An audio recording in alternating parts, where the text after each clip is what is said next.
আজকের গল্প আগুনের পাখি। একাকী গরিব লোকটি তার গরু, ছাগল, হাঁস, মুরগি নিয়ে শান্তিপূর্ণ জীবন কাটাচ্ছিল। সে প্রতিদিন সকালে গরু ছাগলের জন্য ঘাস কাটতে মাঠে যেত। একদিন সকালে হঠাৎ তার চোখে পড়ে শুকিয়ে যাওয়া কাশবনে আগুন জ্বলছে। আগুনের মধ্যে এক পাখি বারবার উড়ে এসে কিছু বাঁচানোর চেষ্টা করছিল। পাখিটি চিৎকার করে আগুনের মধ্যে ঝাঁপ দিয়ে প্রাণ হারালো। লোকটি দ্রুত দৌড়ে আগুনের কাছে গিয়ে দেখতে পেল একটি ছোট পাখির বাচ্চা জীবিত। সে আগুন থেকে বাচ্চাটিকে উদ্ধার করে বাড়িতে নিয়ে এলো। দিনরাত পরিশ্রম করে লোকটি পাখির বাচ্চাটিকে লালন পালন করলো। বাচ্চাটি ধীরে ধীরে বড় হয়ে উঠতে শিখল।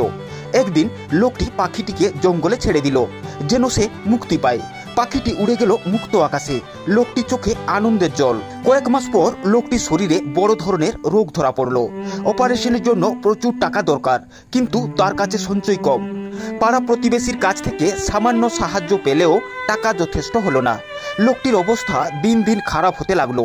একদিন শুয়ে জানালার পাশে বসে লোকটি চিন্তায় ডুবেছিল।